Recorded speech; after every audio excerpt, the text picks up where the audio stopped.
You're listening to Mile High Insiders with Nick Kendell and Luke Patterson. Head on over to milehighhuddle.com for all things Broncos. Now, it's time to find out what's going on behind the walls of UC Health Training Center. We found a place. So, Nice. been moving across town slowly but surely. We're in a really beautiful area. But speaking about beautiful, all the beautiful people here on Saturday night, including Luke's gorgeous face. Luke gotten that very nice manicured facial hair going there. I'm a little bit haphazard right now. I got the neck beard going, I think, is what the wife says. But how you doing, man? Hello, all, as George Newton says. Hello to everyone. Happy, fine Saturday night. Hopefully everybody's beautiful and rocking it and staying healthy. Luke, beautiful, rocking it, staying healthy. How you doing, bud? I'm doing great, man. It's a beautiful day here in the Mile High City. It's hot even. So it's Saturday night, though. So it's time for MHI. I'm really, really pumped to be here. What's up, Jason? I see you. Charlie Beagle, Paul. Want to shout out all you fine folks here in just a little bit. Rotten. But no, man, I'm doing good. I'm doing really good. We've got to talk quarterback today, the most important position in all of sports. Mention a few things that I know we don't normally like to talk about, but because it's our responsibility to get to the news, we're going to get to that. But, dude, I'm pumped, man. I'm enough with the opening day baseball crowd and March Madness. I'm done with all that, man. Draft. 26 days away, Nick. Who's counting? Actually, I just looked it up. I was like, what, 26 days? That doesn't sound right. According to Draft Countdown, it says 19 days, 23 hours, 55 minutes, and 0 seconds. So who's counting? But that's down to the thing. And also, I got tickets for not to brag, full back screwed, but I got tickets for the Mariners game this upcoming Sunday. So, I'm definitely draft first and last in my heart, like pets, wife, friends, NFL draft. And also all these beautiful people in the chat here. We got Kareem in the house too. Nick, what's up, brother? Kareem's a good friend of mine going way back. We got the man, the myth, the legend, Ernie Mays. Ernie's always so helpful. We got opinion here. Dave Glassman, run it back with Locke. I mean, I feel like it's pretty 50-50 there. Albert Knopper is also saying, let's stick with Drew. That really comes down to what George Payton thinks and what the Denver staff thinks. And they're obviously looking at options, but we'll see. I think running back with Drew is a viable option, but there are many viable options. So we'll see what happens. Man, we got folks coming in with a what's up from Germany. We got folks all over right now. Good evening, fellas, from David Schlosser Jr. I see you. Jason O'Neill, Charlie Beagle, a good friend of the show. One of my good friends, Katie, I know is watching. Hey, Katie, I hope you're doing well. I'm sure my beautiful bride is always watching. She's always keeping an eye on me. Curtis Everett coming in with the hi, Mom. Always got to say what's up to Mom, especially on Easter weekend. Happy Easter to all you folks that are celebrating it. Happy Passover last week. I know I'm a week late on that, but want to be sure to say happy springtime, really. I feel like Jim Nance. Hello, friends. It's like beautiful springtime. I know we might get a little snow in the Mile High City still, but Nick, things are feeling new. It's feeling like springtime. And with these new feelings and new beginnings, we of course have to talk about quarterback. We're talking about quarterback in the draft. We're talking about quarterback options, but man, I'm just excited. It's exciting to talk about quarterback in general. Yeah, man, we're going to talk quarterbacks. Obviously, Deshaun Watson is still interesting. Alex Smith is still out there. Maybe Darnold, maybe Minshew. But it's springtime, everything is new. And man, you talk about new, keeping things fresh. We probably should talk about our ad read today, Manscaped. Yeah, talk about keeping things fresh. Manscaped, they keep us fresh, and they've got our back. So before we get to all of our quarterback adventuring, exploring, and the Broncos hunt for a possible quarterback, we've got to say hello to our presenting sponsor of today's show, which is Manscaped. Listen up, guys. 2020, it sucked, but it's spring of 2021 now, which means it's time to embrace that new year, new me mindset, stay fresh, and the best way to start cultivating that is with Manscaped. Manscaped is the best in men's below-the-waist grooming, offering precision-engineered tools for your family jewels, helping 2 million men around the world keep their male grooming on point. So, if you let yourself go in 2020 while in quarantine, no big deal. Manscaped, they've got your back. They're here for you to reboot and stay clean and shaven in 2021. Yeah, guys, absolutely. I'm going to do a little live spritz here with the Manscaped Refined Cologne. Obviously, they're number one. You guys can hear that action going on. I wish you could smell it. I wish you had like the scratch and sniff going on. But you guys know, like I've been carrying boxes all day today, moving some furniture, getting stuff packed up, and I'm a little stinky. But if you have the Manscaped Refined Cologne, you can cover that up quickly. It's definitely for men. It's got a very good masculine smell and not the bad kind of masculine smell. It smells good. It's wife approved. And that's the most important thing. Also, got to give a shout out to the Manscaped Travel Kit here for just, I mean, it's just the small necessities, but it's sleek. It fits really well. It looks good and it's got everything you need. And it's got magnets too. So you're not going to lose that stuff. Keeps it all really nice and clean. So, I mean, Manscaped, check them out. Guys, be sure to get it Manscaped. Come out of quarantine well-groomed, below the waist with the Lawnmower 3.0. This waterproof and skin-safe trimmer will reduce nicks to your two best friends. The third-generation trimmer even has a light, and that light illuminates all those hard-to-see spots in 2021. Now, Manscaped, they even threw in that shed travel bag that Nick was talking about that keeps all your goodies stored very comfortably. And speaking of comfort, the Manscaped anti-chafing boxer briefs are also included and are hands down the best underwear that you will ever wear. So 2020 was awful. Make sure your boys are refreshed and ready for new beginnings in 2021. Embrace that new year, new me mindset with Manscaped. So get 20% off and free shipping with the code HUDDLE at manscaped.com. Your family jewels will thank you. Yeah, guys, I know everybody's getting the shots right now if you're getting pricked and nicked, but you don't want to do that with your family jewels. So again, the Lawnmower 3.0, it's got a light so you don't get those pricks and nicks down there. And also, guys, check them out. 20% off and free shipping with the code HUDDLE at manscaped.com. Again, 20% off. That's huge. That's 1/5, right? Like we're going to get into math today. Football guys do math with free shipping at manscaped.com if you use the code HUDDLE. Happy March Madness, happy spring, and let's get clean. I was told there would be no math involved in this show. I know I'm an analyst and everything. I like numbers, but it doesn't mean I want to crunch numbers with you, Nick. So don't scare me away with numbers. I know we like to talk stats and everything all the time, but first we got to talk about Deshaun Watson. And I get that it's an uncomfortable thing to talk about because we don't know what's going on, but the optics are very, very murky and awful and just but last night, so Friday evening, news broke from the Houston Police Department that an investigation has been launched against complaints against Texans quarterback Deshaun Watson. So doing a little bit of looking at this and research, it looks like there are 21 women who have filed civil lawsuits against Watson with multiple accusations of sexual misconduct and assault. Now, Nick, there was a 22nd woman that came forward with similar allegations, and they came forward in an interview with our very own SI, but a lawsuit wasn't filed. So right now, 21 women filed lawsuits against Deshaun Watson. The accusations are definitely very, very serious. If convicted, and trying to look at that and play lawyer just a little bit, it looks like anything from misdemeanors to felonies.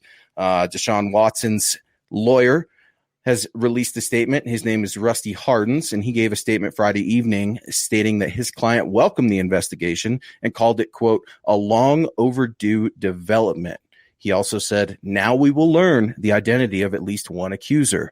We will fully cooperate with the Houston Police Department. Nick, what has happened? We were so in the middle of Deshaun Watson love just weeks ago. I come back from a little vacation over spring break, and just it seems like things have blown up there in Houston. These are very serious accusations, multiple civil suits, and then a law officer investigation. Not good. No, not good. Not good at all. Obviously, this is a touchy subject. And just for me, I think I was probably as gung-ho about getting Deshaun Watson here, the talent. And also because before this, I don't know him personally. Obviously, we don't know him personally, but all the talk surrounding him is what a stand-up guy Deshaun Watson was, giving a lot of his salary to help like hurricane relief as soon as he came into Houston and just like all the charities he's worked with. But I mean, it's not like one random accuser or somebody that's attached to the Houston Texans organization. Like there's probably something to this. We're going to have to let it play out. We'll see what happens. But until we know definitively, right, like it's got to be hands off and wait and see. He's radioactive until he's not. So I think that's we'll see what happens. But as far as bringing him on, you don't know how it's going to play out. And you need to get all the information before you can make that move, because you can't sell that guy to your city, to your team as a franchise. Like we're bringing him on. I mean, I know he plays the quarterback position and we always say it's about the quarterback, but like at some point, there's a line where it's like, I can't have that guy in here, especially in today's day and age. So it's the same thing with me and Micah Parsons, right? Like the allegations, like there's enough smoke there. It's like, you know what? I can't do it. I can't take you. So we'll see what comes out. But as far as pre-draft, unless something comes out and it's case closed in like the next what is it? What did we say? 19 days. Mm-hmm. I have to punt. I have to punt. Not saying no, but I can't say yes. I think that's fair. I think it's fair to have concerns. And I think, especially when the law is involved right now, now NFL teams have no choice but to sit on their hands right now and kind of wait for this process to play out. Broncos country, you're very familiar with this process because you just went through it with one Von Miller, Melvin Gordon, and different stuff, different scenarios, obviously, but investigations, they take time. And Nick, I think you hit it on the head. 19 days. I don't think we're going to get clarity in 19 days or judgment rather, in one way or the other for this investigation and whether or not it would ultimately conclude, but it's messy and it's very messy and it's a shame. It's just that's, I guess the word I would say. It's an absolute shame because you're talking about a quarterback that's a 3-time Pro Bowler, former first-round pick, star at Clemson, like you said, from every account that we had heard prior, stand-up guy in his community, has the Deshaun Watson Foundation. You referenced the multiple hurricane victims. I think they were actually cafeteria workers at the stadium. And it was his first NFL paycheck, man. That's crazy. And he donated something, I think, to the tunes of $27,000 or something like that. But absolutely incredible. And then you hear about this stuff, and it's tough. It's really, really tough. So how does it impact the Broncos? The phones are just going to kind of, I think, the phones are just going to kind of stay off. And I think George Payton will keep an eye on the newspaper or, the Twitter or whatever the news cycle will be, right? I mean, not a lot of options for Denver right now with regards to Deshaun Watson. Yeah, and we can get to the super chats real quick, but I think this does actually have far-reaching implications for the Denver Broncos that we'll get back to, not just specifically with the obviously Watson. It goes beyond Watson and just the quarterback landscape in general. But John, let's get some of these super chats up and going before we get them disappeared, because I do have some more to get to here about what this means for the Broncos. Muhammad Badri in the house. Thank you so much. The Smooth Killer and Braun in the house. Well, Muhammad's in the house too.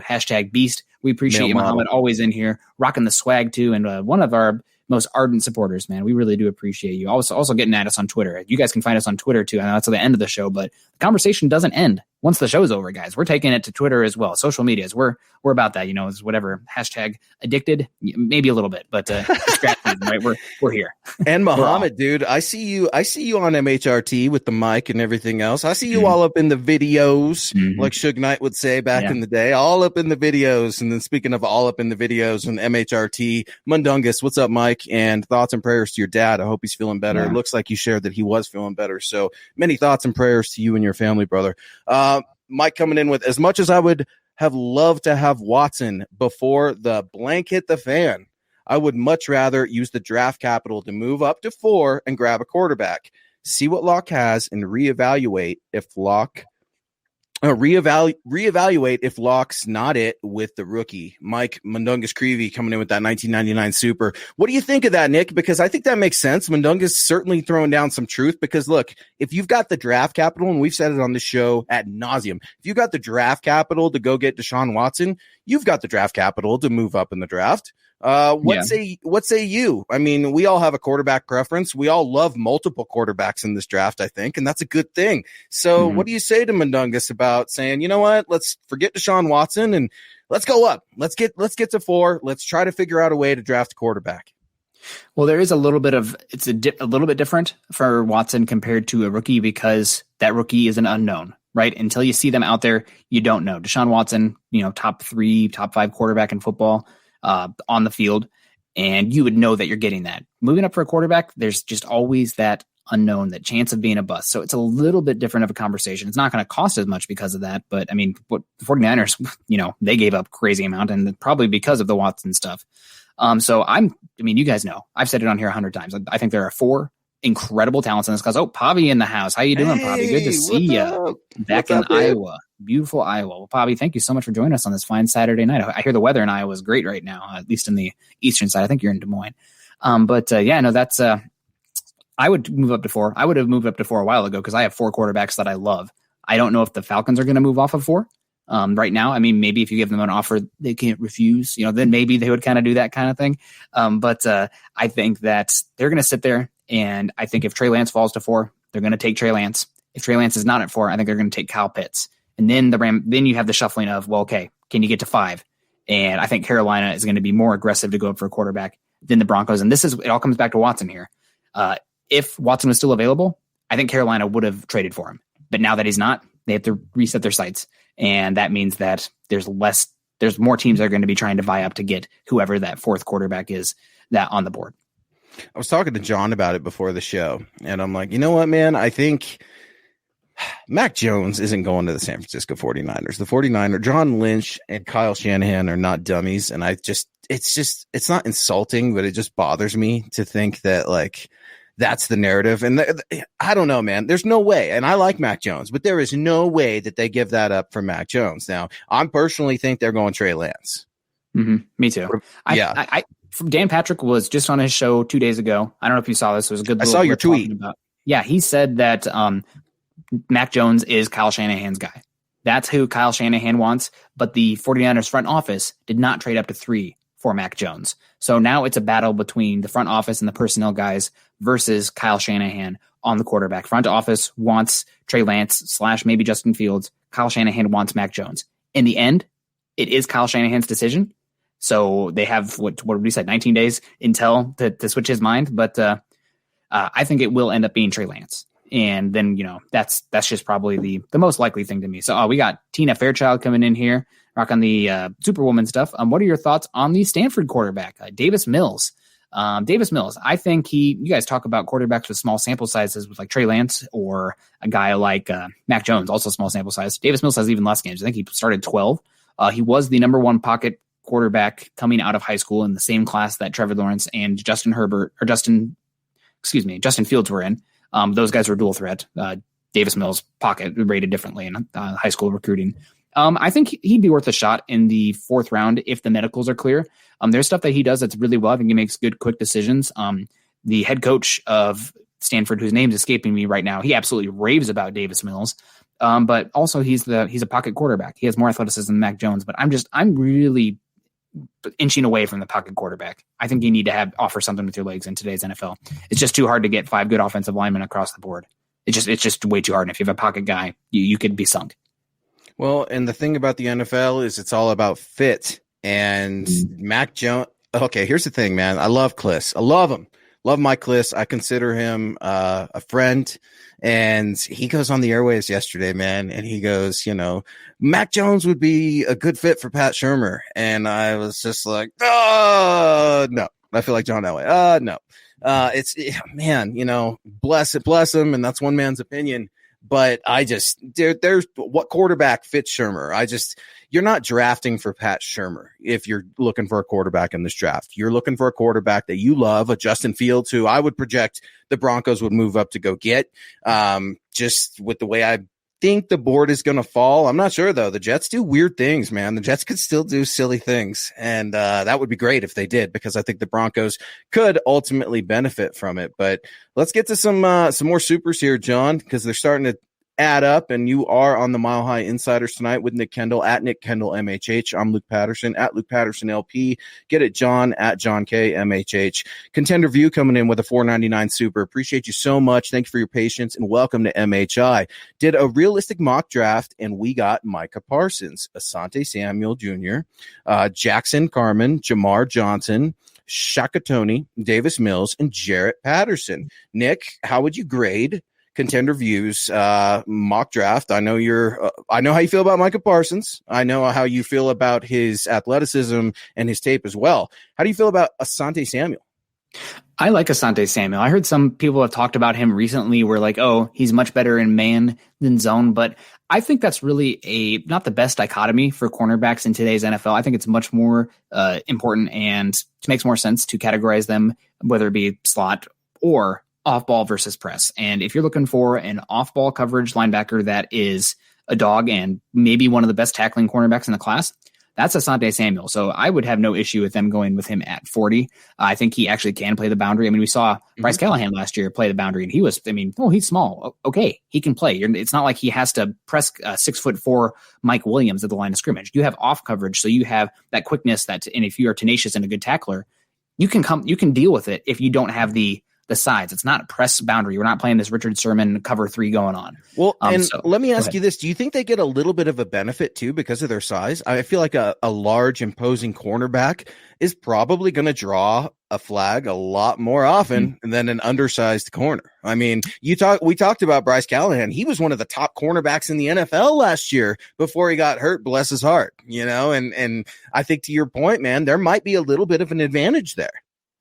Yeah, I mean, it's physics, right? Like, it's a reason that the smaller running backs or any position, the farther they are from the ground, the taller they are, the harder it is for them to change direction.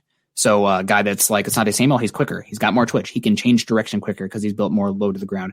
Getting Davis Mills late, that was a good pick, though. Jackson Carman, round 3. I'm not sure if he's going to be a tackle or guard, but I think he can do both, and he's a good gap scheme fit. Actually, one of the better Clemson offensive linemen for the last few years. So I think that was a good mock. Shaka Toney as well. I like him.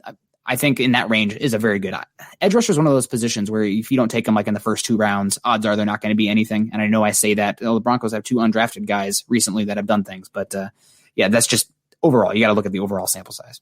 You want to hear? Speaking of sample size, you want to hear something really funny, real quick, before I get to you, Naj, dude? I've been saying Hubbard's first name wrong all along. I've been calling him Chubba Hubbard because I thought that was the dopest name ever. And then Chad Ryder corrects Cecil Lammy and I both. I was like, oh, it's Chuba Hubbard. I'm like, oh, okay. I feel awful. And but I still want to call him Chubba Hubbard because it's an awesome name, but I love the Oklahoma State running back. But I like Khalil Herbert a lot. I'm really, really pounding the table for him. But speaking of pounding the table, Naj coming in with a 1999 super chat. Appreciate you so much. Love your beautiful family. Many blessings to you in this beautiful springtime. Hey, brothers, do you guys think that linebacker is the weakest position group on the defense? And is it imperative that the Broncos replace Josie Jewell as the starter? Is linebacker the most critical position in the draft, or do Broncos go best player available? I'm going to take this one real quick. Linebacker is a desperate need for the Denver Broncos. I think that every team needs a Josie Jewell. Josie Jewell is a great locker room guy. He's a great leader. No one has a better work ethic. He can't say enough good things about Josie Jewell, but his athleticism is very limited. Alexander Johnson, the dinosaur dance, all that stuff, can't cover. Sorry. It's just tough. But I'm not actively looking to replace them because they're bad. I'm looking to upgrade at the linebacker position. I think you can do that in round 2. Nick, you and I have talked a lot about a linebacker that we love in Baron Browning. I also like Pete Werner. He's a little bit later, maybe still second round. Dylan Moses is probably for me going to be a late second rounder. I heard his knee is cooked. I heard his knee. I know you're down on him. And he's, of course, an SEC Alabama linebacker, so a lot of wear and tear on that knee. But, Naj, I think linebacker is absolutely a position of need. It's your only real weakness on this defense right now. On paper, the D looks great. It's the best thing ever. I hear you. I am cautiously optimistic because I have to see it first. But given Vic Fangio's history in this NFL, he has not been given a great linebacker to work with in Denver. I'm sorry. He just hasn't. He's been, making chicken salad out of what, and that's no disrespect to 2 very good NFL linebackers. Yeah, I mean, they're both fine. They're not the best linebackers in the world, but this is a good one here. And this is one that I've heard a lot of buzz with connect to the Broncos that they do end up trading down, which there's a lot of smoke for that. What is your take on the linebacker from Kentucky, which is Jamin Davis? I think it's Jamin. I don't think it's Jameen. Is impressive from what I've heard and read. Yeah, I had Davis and Browning neck and neck. And, either of those guys, and I actually have they're vying for linebacker 1 just because Parsons, I have him on my top 30 big board, but he's down farther with an asterisk next to him for character concerns. Linebacker 1, fine. Davis versus Browning, close enough. I need some sort of data, metrics, etc. to tear them or to differentiate them. Davis at the pro day. I know pro day, whatever. But still, the athleticism that he displayed, the jumping, the running, the length, the 3-cone, etc. I mean, he's a freak. He's a freak. You can see it on tape too. So I love Baron Browning, but Davis, he's my number 1 linebacker on my board. I like him a lot, and I think the Broncos have real interest in him, not at 9, but if they trade back to 15 through 25, I think he's very, very possibly the guy that they end up targeting. Having a 5th-year option on a linebacker is very, very important, especially when your team doesn't have a lot of them, Nick. I like Davis as well. I also like Jabril Cox in the second round out of LSU. Cameron McGrone is being slept on. Derek Bailey from Purdue is being really slept on. I mean, there are a so many good linebackers day 2 this year. It's a great class. North Carolina Surratt, right? Yes. I mean, you know, like he's a player you and I have loved since early days. So yeah, I think you can get a linebacker, and that's a position that the Broncos have to upgrade at. And I would expect them to go multiple linebackers in this draft because they need it. I hear you on the Micah Parsons thing, but dude, I got to get your take real quick, and I'm going to go down just a wormhole for a second, dude. Dan Orlovsky and the Justin Fields thing. I know we could do a whole show on this, and I'm not gonna. I don't want to do it, but man, like Dan Orlovsky, I've always respected, but it's tough when you talk about guys like that and you don't know what you're talking about. You know that Justin Fields isn't my favorite quarterback, but I like him, dude. Let's just say the Broncos trade up and they go get him. How would I feel? I'd be excited because we drafted a first-round quarterback, Nick, and that's exciting. That shows the team is going in a new direction. Zach Wilson's my guy. Trevor Lawrence, I've never been in love with Trevor Lawrence either. It's not a hot take or anything like that. It's just I've never been in love with him. It's okay for your opinions to differ, but man, when we talk about draft stock and coming out and saying, I heard he doesn't have a good work ethic, and then kind of refuting it, and you got egg on your face, it's not a good look. But I would also say, you know, with regards to the Micah Parsons thing, man, like, you know, innocent until proven guilty. You've got reasons for concerns, but man, like this, you can definitely hurt guys' draft stock. And I know based on your writing and my writing and MHH's writing, we try to elevate guys and not knock them down. And there are definitely reasons for concerns with Micah Parsons. But Nick, talk to me a little bit when you heard the Fields comments from Dan Orlovsky, because you and I haven't talked about that. And while we're talking about quarterback for the Broncos, Justin Fields is an option. So I feel like this is relative. It's newsworthy, and I want to get your take. Yeah, I think that Shula was there in person at Columbus for the pro day, and I think he came away pretty impressed from the ear on the ground. I've heard that he came away pretty impressed. Now, does that mean that the quarterback coach is going to cause the Broncos to give up, 9 in the first round pick and maybe a player or extra capital to go up for a quarterback? Maybe not, but I think that they are interested. As far as the Dan Orlovsky stuff, I have 2 thoughts on this. One is that it is the only thing that makes sense as far as Fields' current perception versus what I see on the tape and the talent, because in this class, if you're going like just putting the guys in a vacuum next to each other, Fields is the second most talented quarterback. I'm sorry. I mean, he just is, because we have all the sample size of tape. He has an incredible throws on tape. It's not Justin. Even with Zach Wilson, it's 1 year, right? Like, it's really one good year. It was a great year, but like the competition was not great either. He hardly saw any pass rush, and the only time he did, it was only an okay game against Coastal Carolina. So the only thing that makes sense for me is if there is something out there. Doesn't mean it's true, but there is something out there as far as the NFL perception for Justin Fields. Now, that being said, it's also smokescreen season, right? Like, oh, this team moved up. Justin Fields going to be that 4th quarterback. God, I'm going to put it out there. I mean, I don't know how well known this is and if this is actually true, but you remember when Josh Allen was drafted and there was a bunch of his old I was just thinking about that, Nick. I was just thinking about that as you were talking. I was thinking, dude, I was just going to interrupt you and be like, oh, get ready for everybody's Twitter account to get ready to find some tweet from 10 years ago that guys have sent, because GMs do this to other GMs, Nick. It sounded like that was actually the Arizona Cardinals that was digging up and getting this stuff out in the public, trying to get him to fall down into range. They ended up going to Josh Rosen, not getting Josh Allen. But that stuff that I've heard, it was the Arizona Cardinals, trying to hurt his stock to get him in range. So, that's I haven't been told from the Arizona Cardinals themselves, but I mean, that's the games that these teams are playing this time of year. So yeah, that's interesting, man. You got to think about it. Yeah, it's crazy. You got to think about it. And someone who's always thinking about it and always supporting the show. I'm gonna mess up and butcher this first name here. Michaela. Is it Michaela? I was gonna say Michelle, and I would guess it's probably Michaela. Yeah, okay, we're gonna go Michaela Parker with the $4.99 super. Appreciate you so much. Look, guys, I'm really, really torn. I like Drew Lock and I want to believe in him, but should we draft a quarterback? A rookie quarterback would also be an unknown. Look, I think we all have some love for Drew Lock, even though Nick and I hate him according to the entire world, but like, it's never been, can he do it? Like, he has the ability. He's demonstrated that he has the ability. It's also why I'm so frustrated with him. We're still talking about cleaning up his footwork. We're still talking about decision making, and we're heading into year 3. So you have every right in the world to be torn. I'm torn. I mean, Nick, how great would it be if Drew Lock just used all this and just we could all eat crow like we did on Garrett Bowles? And that crow's for you, man. I never actually had that much crow for Garrett Bowles. I'll eat the crow. I'll eat the crow because Garrett Bowles, whatever. But it's one of those. By the way, he was on the trading block with won Tennessee Titans last year, but that's neither here nor there. I don't know, man. Drew Lock, he's very frustrating, but exciting to draft a quarterback. Nick, how would you make Broncos country feel with regards to should the Broncos go quarterback in the draft because Drew hasn't everything that he was advertised to be?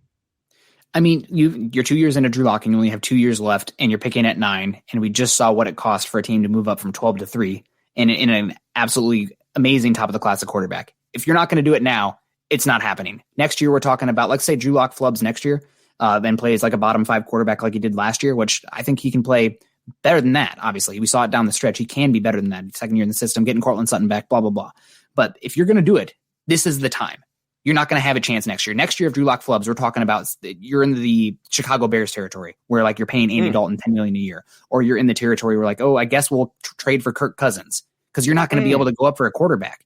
So if not now, it's not happening, right? Or unless you get extremely lucky. But I think even just a few years ago, 3 years ago, you had Josh Allen fall to 7. I don't think in today's NFL that's happening. I think with his tools and how much teams realize what an advantage the cost-controlled quarterback is, where Drew Lock's getting paid like $2 million compared to Dak Prescott getting paid like $43 million, right? Like incredible difference. I don't think quarterbacks are going to fall like they used to. I think they're going to come off the board fast, right at the top every single time. So if not now, it's not happening. And if you like a guy, if you love a guy, go get him because you can reset that clock. Did you guys like being aggressive in free agency this year? Did you like bringing back Von Miller? Did you like paying Justin Simmons? All these moves are brought to you by a cost-controlled quarterback. If you're paying a guy, I mean, what's happening with Cortland Sutton? What's happening with Bradley Chubb? Von Miller's for sure gone. I mean, that's what happens. It's just the game. So good question, Michaela. It's a tough, complicated question. Not as tough of a question from coming in from Bobby here. Hi, everyone. So glad to be here. Well, we're thankful for you being here as well. Enjoying the beautiful Iowa weather today. I heard it was cold. My mom was really, upset. Not really upset, but the magnolias were just about to pop. And it got to below 30 a couple nights in a row, and they all wilted and fell off. So she got a couple of good pictures, but we have a beautiful magnolia tree in the backyard, but got freezing. But I hear it's nice now, so we really appreciate that. Glad to hear you're doing well out there in Iowa. I'm glad to hear the weather is doing well. We really appreciate it. And probably Summit says hello as well. She sent us obviously those really good Christmas gifts, those Christmas things. The dog loves that blanket. He brings it everywhere with him. He's like Linus, in the Peanuts, with just carrying around his binky or whatever he calls it in that. So it's thank you so much. The Summit loves it.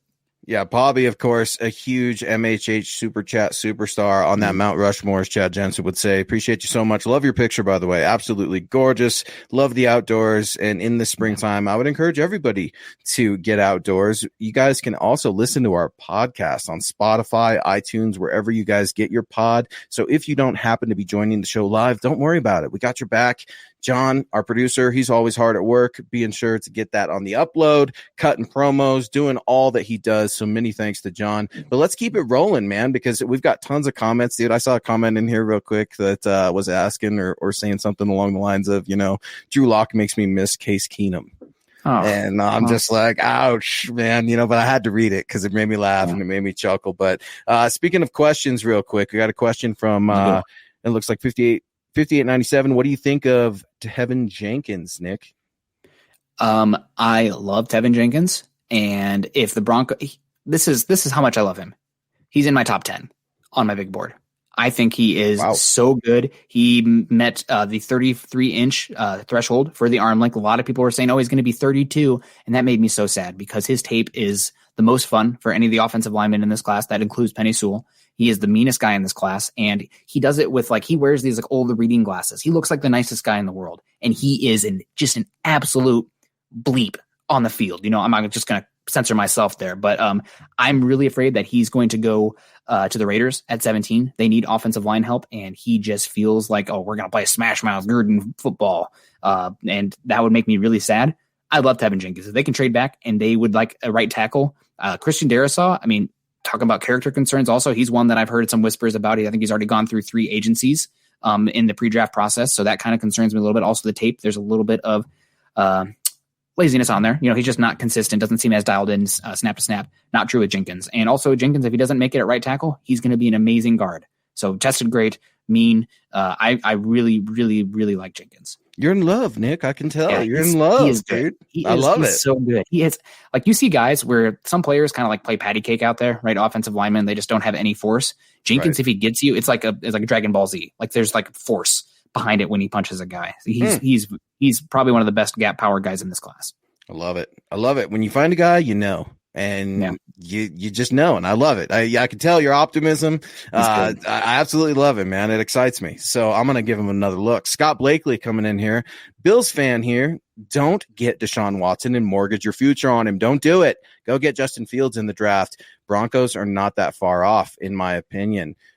Scott, I love it. That's a great take, and it's an interesting take from a Bills fan because life is definitely very good for the Bills right now. The Broncos still, of course, regretting not taking Josh Allen, and I think Josh Allen always has fans here in Denver. Not necessarily Bills fans, but fans that are rooting for Josh Allen. So awesome. But we got Dion Roman coming in with a $5 super. So what's not to like about Justin Fields? Well, my answer is going to sound a little tacky because it's a very consistent answer that's going around right now. But the progressions for me right now hangs me up just a little bit. I think at times he can be a bit slow on his progressions if he's not going to his first read right away.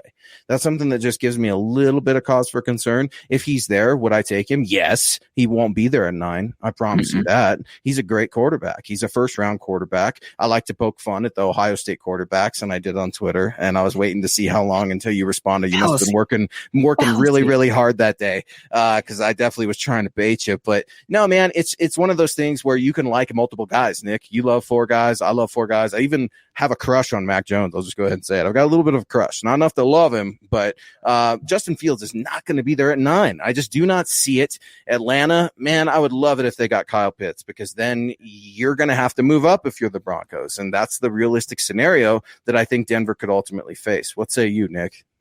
I think the big concern is that progressions, and it will. Some of it is the Ohio State offense. They run option routes on the outside; those take a little bit longer, and also some of it is Justin Fields just being aggressive. Like there are times where I feel like and it's kind of a counterintuitive, right? Like he is this great athlete, and like a lot of times when you see these quarterbacks that are great athletes, it's like, man, I wish you'd like stick in the pocket a little bit. I wish you'd like do some things where like be a quarterback, right? Fields is like, will try to be a pocket quarterback to a detriment where it's like, dude, you run a 4.4, go make something happen. Like if it's not there, take off, pick up 10 yards, don't get hit to protect yourself. And sometimes I feel like he's just a little bit too not selfish. That's the wrong word. Too reckless. What's the word? Not reckless is the wrong word. He's hell-bent on making that big play down the field. He's greedy. That's the word I'm looking for. He's greedy. Instead of just taking like, okay, well, that's not here. That's not happening. I can either take off or take a check down. He's still looking to hunt. I think it's much easier to dial that guy back than to get a conservative guy to make them play more aggressive. So that's something that I'm not as worried about it, but you're going to have to do some work with that. And you're going to say, Justin Fields, you are an amazing athlete. We get that. But go use that athleticism. Just go pick up a little bit here and there. Keep the offense chugging. Those big plays are going to be there if you can keep us running along. And I saw Kevin Gray come in with a quick comment saying, hey, I'm a big fan of the show, but funds are tight right now. Guys, we get it. And we appreciate every single donation that we get. But I assure you, I speak for Nick when I say we didn't get into this business to get rich. We just love football and we love talking to you guys. We absolutely love it. So thank you so much for welcoming us into your home, into your ears, into your mind, and everything that you do for us. So we just appreciate everybody listening and all the great conversation that's going on. Nick, I look forward to Saturday nights, man, so much. I get so pumped, and then I leave, my office, this little dink of a studio thing, and I'm so happy and energized. It might sound weird, but it feels like going to church for me almost. And I don't go to church, but it's like I get refreshed, I get revived for the football week. I love it, man, and I appreciate everybody's support. Yeah, and also this Tuesday, right? Instead of we're talking Saturday, this Tuesday going to be Luke and I again, Mile High Insiders. We had to do a little bit of a flippity flip. But so Carl and I will be with you guys Saturday when my MHI is normally on. But it will have a really close, not back to back, but really close episodes of MHI. So Luke and I will be back here for you guys on Tuesday night. So make sure you don't miss it. Speaking of not missing it, Medungus coming in here with the $4.99 super. He just says Eric Wilson. Thoughts there? I think just quick Eric Wilson. I like Eric Wilson. I think there's enough linebackers in this class that I'm probably not going to spend coin on a guy unless he comes in super cheap until I see what happened after the draft. I agree. I really like depth at linebacker. But, Mike, I just told Nick, when you love a guy, you love a guy. When you know. So I would definitely not try to out talk anybody of their opinion on any player, man. Like, I'm going to give you mine, and if you don't agree with it, that's fine. But there's so many different players that get picked every single year. Some work out, some don't. I mean, if everyone had it locked down, then they would be a GM and the most successful GM in history. That's what makes the draft so much fun, the mocks, everything else. So we've got our last segment going on here at 6:43 here in the PM Mountain, and I want to get to some more comments. Gary Smith saying, Dickerson from Bama. Nick, what do you think? I don't know if you saw him do the cartwheels after the Alabama second pro day with Mac Jones, but I was swooning. God, that was so cool. And that's just coming off an ACL injury too. And I love Dickerson. I don't think the Broncos are in a position where they should be taking another interior offensive lineman. They're just so young right now and cost controlled. They've used a lot of premium assets on the interior offensive line over the last few years. Probably the guys you have there are the guys you have for this upcoming season. Now, there's a point, obviously, where a guy's, if he's talented enough, you just take him. But Dickerson, with all the injuries he's had, I think it's probably not one that makes sense for the Broncos. I'm just hoping he doesn't go to the Chiefs or the Raiders or something, because I don't want to have to hate him. Just go off to the NFC. Go play for Green Bay, or maybe, a team up in the NFC East, maybe the Washington football team. That'll be great. I'll pull for you all day. Just don't go to the Raiders, Chiefs, and I guess the Chargers too, although I don't know. I don't even though they have an amazing young quarterback, the Chargers aren't annoying to me yet. That could change quickly with how good Justin Herbert's look, but we'll see.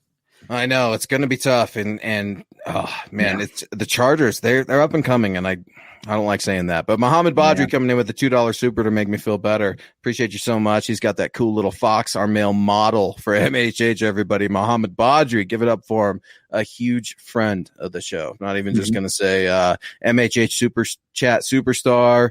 He's above that. He's a personal friend of mine, personal friend of yours. So we appreciate you so much, Mo. Thank you for the comments. And Broncos country, I want to open it up to you guys. Who do you want as a quarterback next year? And we see a lot of love for Drew Lock. We see a lot of love for Justin Fields. We see some Zach Wilson's in there. Guys, there's no way that Zach Wilson's going to fall. The Jets do weird things. Like, they do weird things. If anyone's going to screw it up, Nick, it's going to be the Jets. So I don't know, man. It's hard to say. Yeah, absolutely. And we got Christian Garas coming in here, just showing some love, hashtag state of being, and showing off one heck of a mackerel there, or whatever the heck that is. King salmon. It's God, I cannot wait to go fishing.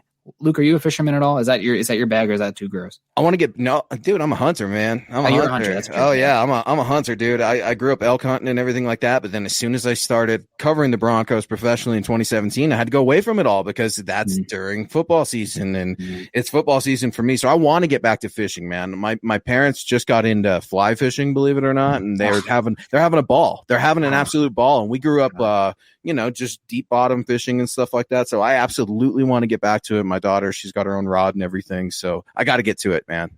I just got a pack rod for my birthday this past year. So find some backcountry lake, some solitude in the mountains in the Cascades somewhere, and enjoy myself. So hopefully the mosquitoes aren't too bad, but I cannot wait. I got a question for you then. Have you ever listened to, because I've done it for college football. Have you ever listened to a football game while you were fishing or hunting? Oh yeah. Yep. And that's cool, right? You're in the woods. Fun. There's like no reception, but you've got like a radio signal, and you're listening, and you're in nature. It's just absolutely crazy. But speaking of craziness, that In the Shop Willie, he's a crazy guy. Another one of our huge friends of the show with a $2 super, saying, I bet we don't take a quarterback in the first round. And I love In the Shop Willie because he calls it like he sees it, and he sticks to his guns. Nick, what would you say the probability? I'm just going to put you on the spot, and I'm not going to hold you to it because we have no idea what George Paton's going to do. And I called him greenhorn in my article the other day, and some people took exception to that. And I didn't mean it in terms of, like a backhanded compliment or a weird description or anything like that. He's just a rookie GM. That's all I was saying. And we can guess based off of what Minnesota's done, but we really don't know. Nick, if I were to say, what do you think the odds the Broncos or George Paton wants to go quarterback? Not that they're going to, but wants to behind closed doors. What would you put that at? Because for me, it feels like 50-50 right now. I don't know. I would literally go 50-50, boring answer.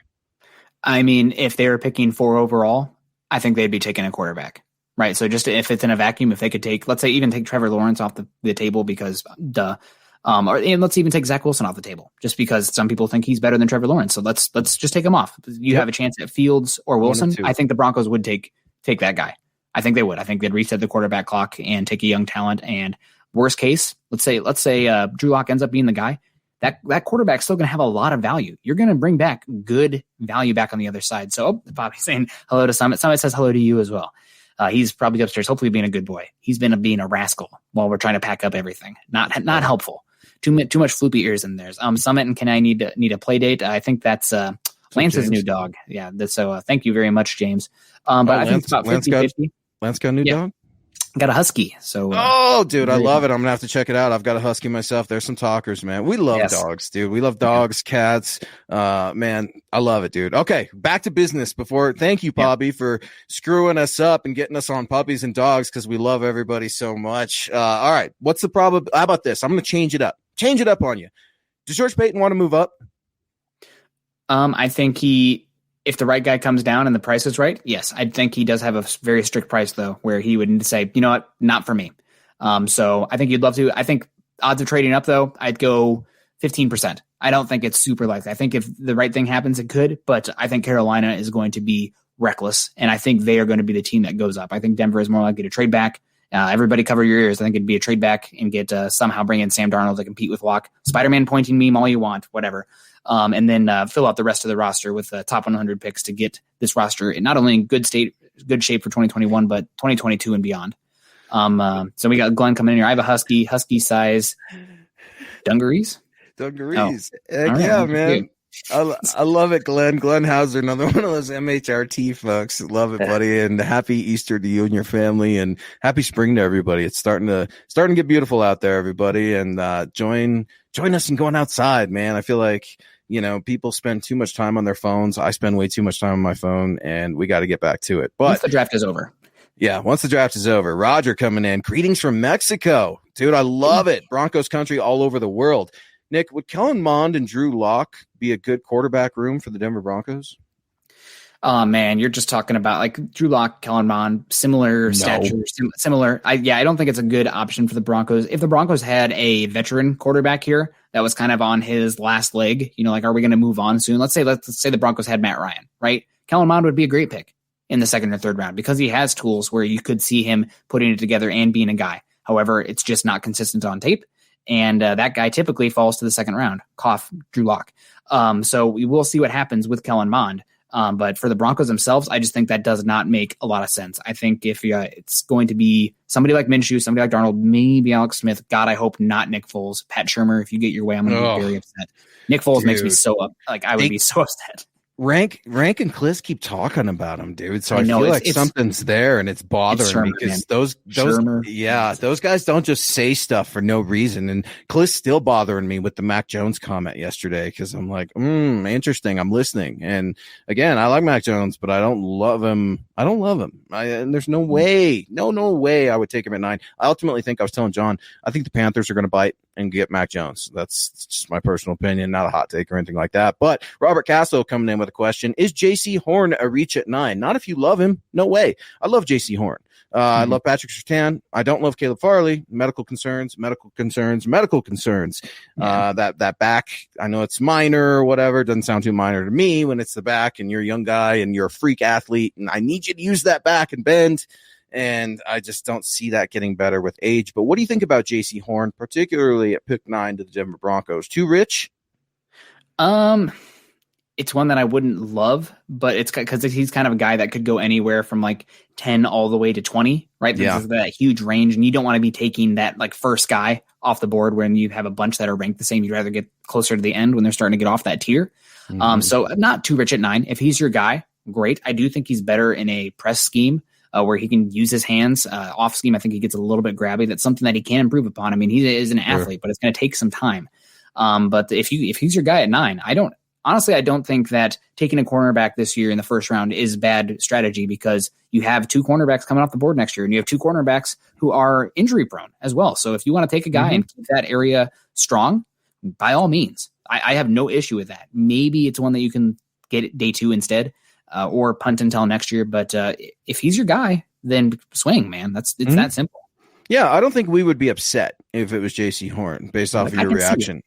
I don't want to speak for you, but I don't think either one of us. So, all right, I'm thinking, all right, we go for quarterback. It's probably Justin Fields. I'm pumped. I'm excited. I love it. We get Micah Parsons. You're upset. You walk off the show and we're done with our draft coverage. I absolutely love it. But no, it's interesting because I'm trying to put myself in that moment. And I'm like, okay, with the pick, we go Broncos, JC Horn. And I'm excited. I can't wait, man. I can't wait. Feel like Bart Scott. Can't wait. And speaking of can't wait, Glenn Hauser with a $4.99 super chat. Can't wait to get involved in this conversation. What players are total sleepers on your want list for the Broncos? I've said it again. Thomas Graham, cornerback from Oregon. He's a late round corner in the slot that I absolutely love. Fell in love with him at the Senior Bowl. I also like Wyatt Hubert, edge out of Kansas State a lot. He's got a little bit of Derek Wolfe to his game. I like that. Nick, what about you? That's just two players off the top of my head. I've got a whole laundry list. Benjamin St. Just from Minnesota, some injury concerns there, some whether or not he loves football there. I like him as a late round corner. We talked a little bit about Surratt, Khalil Herbert. Give me some players that you love that are complete sleepers that aren't really on a lot of people's boards or at least their radars. I was going to say Benjamin St. Just is when he had his pro day and he was pretty freaky for being 6'3". But I think he's going to end up going top 100. There's just too much tools and there's too much premium for that position for him to fall too far. My cornerback sleeper has been Trey Brown. I love Trey Brown. I know he's only 5'9.5", but that dude competes so hard. Like he doesn't care. He'll go up against Julio Jones and he's like, Julio Jones, you mean my beat? Like he does not care. And he brings it in special teams as well. Like I am a big fan of him. I also really like James Wiggins from Cincinnati. He's had some injuries, but if I can get him round 4, I would be pumped. I think he is really, really, really talented. It's just the injury questions. There's also Johnson from Indiana, another safety that I think is extremely talented. I think he's one that I think Brugler said that he might go top 50, but like there's not much talk about him right now, which I think is interesting because he's like a guy who can do a lot of stuff, especially with how much split field stuff is going on nowadays. I really like Justin Hilliard from Ohio State. I love him. You're talking late round picks. I'm looking for guys who bring special teams ability, and Hilliard brings special teams ability. I also really like Derek Barnes from Purdue. He's a little smaller as well. He's 6'1", 240 pounds, but like people are sleeping on him. His tape is so good. So I got, all my guys have been defense. I've been more defensive heavy. Me too. How about Jonathan Cooper from Ohio State? You like him at edge? Yes, he's good.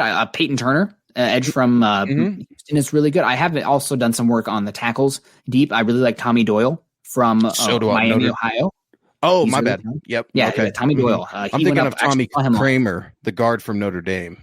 Oh, yeah. No. Tommy Doyle, he's 6'8", 330 pounds, and he actually did pretty well against A.J. Epinesa 2 years ago. I also really like Deontay Smith from Eastern Carolina. I thought he'd test a little bit better, but he's long. I think he has some guard and tackle ability. And for running backs, I mean, you got Elijah Mitchell, who had he's one who's been slept on. He has not gained too much. Louisiana Lafayette, right? Yes, Louisiana Lafayette. Also think scheme fit for the Broncos. Two guys that really make a lot of sense. Guys you can get day 3. Raimonde Stevenson, 6 foot, 225 pounds, really good fit. And Kellen Hill, also a really good fit for this scheme. If you're looking for gap power guys, great gap power fits. I like Kerry Vincent Jr. from LSU, the slot corner too. Yeah, he's good too. Way to go, Glenn. You got Nick and I absolutely in love, falling over ourselves with all these sleepers that we absolutely love and appreciate the conversation. Glenn, another one of those MHRT guys. Those guys are everywhere. They're great friends of the show. And as we wrap it up here, I'm just looking at the comments here. Sam Darnold.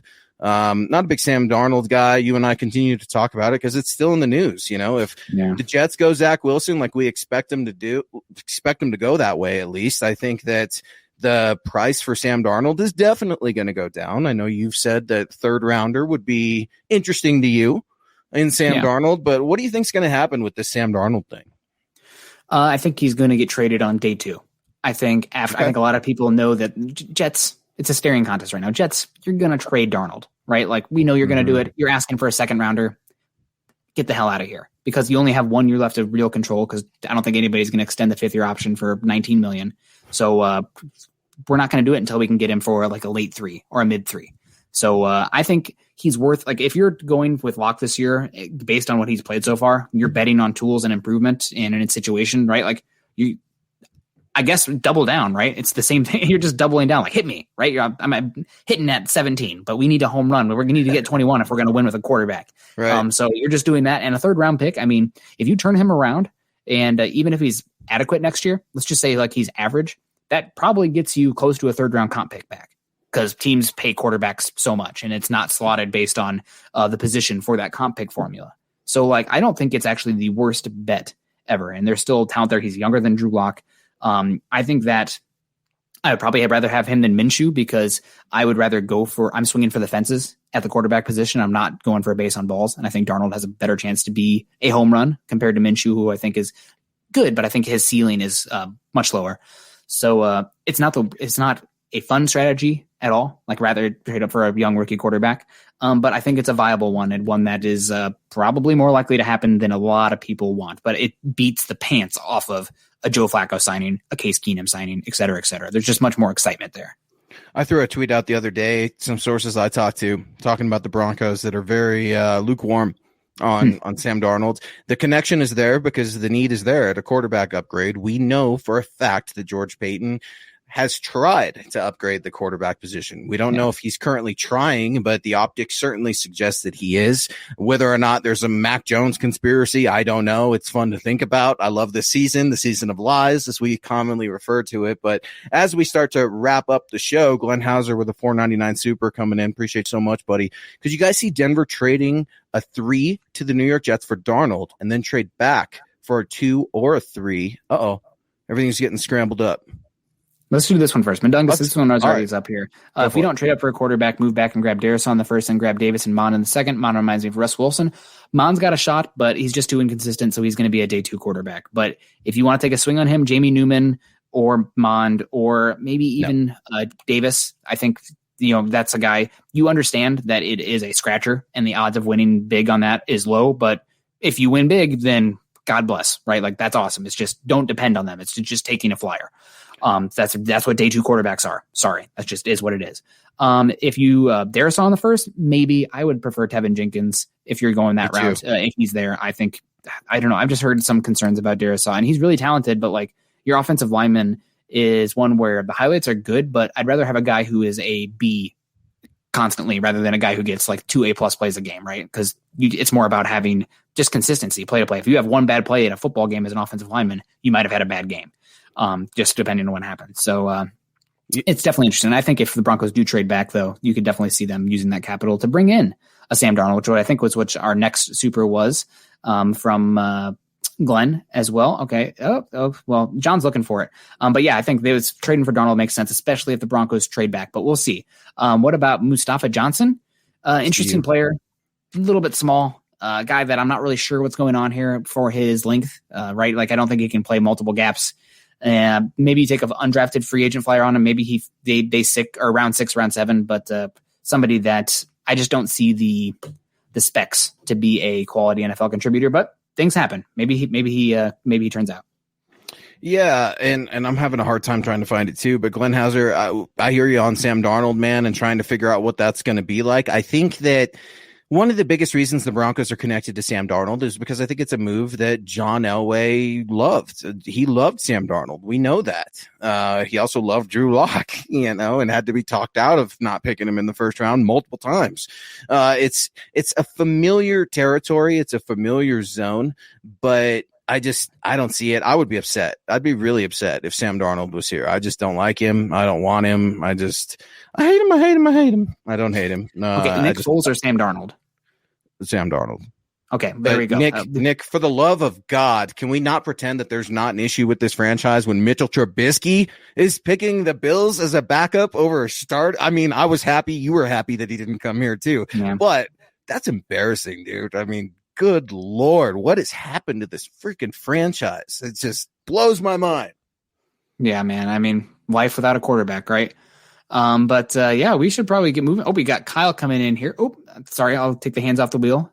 Kyle coming in here. Kyle wheeled on. Thank you very much. Great content as always, guys. Kyle, thank you so much. We appreciate that.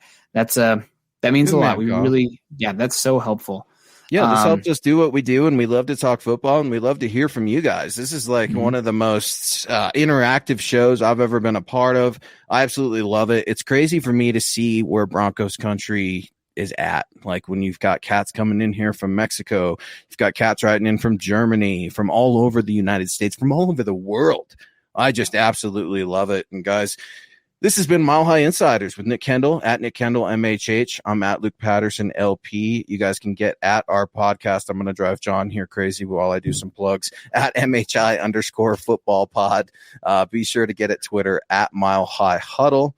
And guys, if you're on Facebook as well, be sure to get at facebook.com/Mile High Huddle Up Pod. And if you guys want to get your swag on, go over to the huddleuppod.com. You can grab yourself a hat, grab yourself a shirt, grab yourself a gator, a coffee mug, what have you. MHH has got your back. And Nick, dude, it's such a fun show because we're so close to the draft. I know we got a couple supers we want to get on the way out of here. So Dehaim coming in with a $5 super. Coming in the close to the gun. So we got to do that. Do it. Boom. And his question, before we get out of here, why is no one talking about Gardner Minshew? Cheap, long, and short term, we could probably get him for a day 3 pick. Gardner Minshew has been a name connected to the Broncos as an option, and I think it's an option that's still on the table if George Paton wants to explore quarterback via trade. What say you? Would Minshew make a good fit in Denver? I think he would. I think Vic Fangio would love to bring in Minshew, a guy who protects the football, that can get the ball to the playmakers. I think it makes a lot of sense. If the Broncos don't get a quarterback in the draft, Minshew or Darnold are the two that I would want. I do wonder, and I am a little bit concerned that Minshew's ability is capped a little bit, right? Like he's got, mediocre arm talent. He's not really much of an athlete, but he can operate an offense. I don't think he can do stuff beyond the X's and O's really, but that's fine. You can win football games that way. It's harder to win football games that way. You need a better roster to overcome the limitations there. And Tunga's coming in with the last word there. We got to. All right, so coming in. I love it. Minshew's definitely an option. I think that's one. Him or Darnold. If you can get Minshew for a round 4 pick, giddy up. That's great. We got In the Shop will be coming in as well. Oh, correcting you, Luke. Look out. We got checkers here. Fact check. Really? Let me get it. Hit me, Nick. Hit me. Trubisky did not pick the Bills over the Broncos. He was never given an offer. Ask Albright. Okay, well, I think it was Ben Volin who said that at first. So who All really right. knows? Things change, right? Like, and I want to clear this up real quick because Ben. I know Ben. Mm-hmm. And first of all, it's never personal when we're talking Broncos. It's never personal when we're talking sources or anything like that. So I hear you. Everyone, get your news wherever you want to get it. Like, it drives me crazy when it's like, no, per somebody. Like, okay, well, take it, listen to it, and then form your own opinion about it. And let's leave it at that, because certainly don't want to take anything away from Ben or what Ben's done. He's obviously very successful, and I've been on his show. Nick, you're on his show with Ryan Edwards and stuff, so we've got professional love with those guys, and we know those guys. So all I'm going to say is there's news out there. It's everywhere, and be sure to check it out for yourselves, because Broncos country, man, it's diverse, it's huge, it's everywhere in the world, and I absolutely love it. Get over to huddleuppod.com. Get your swag on. Nick, we're wrapping up the last few minutes of the show. And, dude, I had so much fun, man. Talking quarterback, talking draft. Glenn got us in with a $4.99 super right there. It looks like Coda. Coming in, like the end. Coming in there with a $4.99 super. And Glenn, you got us talking sleepers, Nick and I. And Mundungus coming in, not to be outdone with a $4.99 super. Stop it, Glenn. You guys are crazy. I absolutely love the support. It means so much to us. And got to do the last one. Yeah, Sean's like so upset. He's like, do you know how much work it takes for me to edit that audio every time you put your iPhone towards the mic? Oh man. John. We guys, what's up, KB? Make sure you follow John on Twitter at JohnKMHH as well. JONKAYMHH. We wouldn't be able to do these shows, run them as smoothly without him there in the background. Also, providing the laughs and energy for us. You guys can't see him. I sometimes wish you could see him like in the corner, because it's the best. He so much energy. Yeah, doing some dance moves back there. But yeah, guys, we really appreciate it. That's going to do it for Mile High Insiders today. Again, we'll be back on Tuesday with Mile High Insiders, so make sure you don't miss that. You can find Luke on Twitter at Luke Patterson LP. You can find myself at Nick Kendell MHH. go on over to milehighhuddle.com for all of our written content and the MHH community content. I've been a little bit slow because I've been in the process of moving, but guys, it's draft season, so we got more coming down the tracks for sure. Make sure you check that out. I know Eric has been grinding. Chad has been busy publishing all these things. Lance, Kenneth in the house, Luke obviously as well, Carl. So you guys make sure you check that out. Keith, I mean, there's so many names. Bob, a lot of great writers, a lot of good content, and a lot of different opinions too. I really like that about the site as well. I really don't want to be in an echo chamber, and I welcome differing opinions, and we have that here. So that's great. Guys, head on over to iTunes, leave us a 5-star rating and a comment. Most important thing you guys can do to help us every single week. Like, subscribe, and share on YouTube. If you do that, you will know when these shows go live. And if you do that also, we can get some new listeners, some new eyeballs in here. So just help continuing to grow this club, this fan base, this great community that we have with these podcasts and Mile High Huddle in general. You guys are the best. Also, if you're on Facebook joining us today, not forgetting about you guys, click those thumbs up. We're at 38 right now. Maybe we can get to 40 before we get out of here. That would be awesome. If you're watching on Facebook, it's not hard. Click the laugh. Yeah, click the heart. It's fun. It gets us going, right? Just a little bit of a dopamine. Just give us that rush. Got one. All right.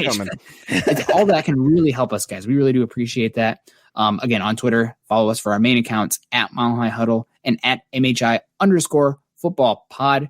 Luke, you got any plans the rest of the night? What's going on? Oh, man, I'm going to celebrate some family time tomorrow with Easter and Easter egg hunts and everything like that. My house is all smelly like boiled eggs right now. And, just enjoying the small things, man. I'm enjoying the weather right now and the draft, dude. We're so close. And speaking of tomorrow, get ready because the Huddle Up show will be on tomorrow at 6 p.m. as well. Nick, how about you? What's on tap for the weekend? More packing, just packing, getting all over that new house. Really excited about the area. It'll be fun. Getting everything good to go. And it's only 19 days, 22 hours, 50 minutes, and 55 seconds until the Jacksonville Jaguars are on the clock. So thanks, guys. Counting down the days. The draft is going to be soon. Have a good Easter, everyone. Friends, family, stay safe. And we will see you all Tuesday night. Have a good one. Go Broncos. Go Broncos.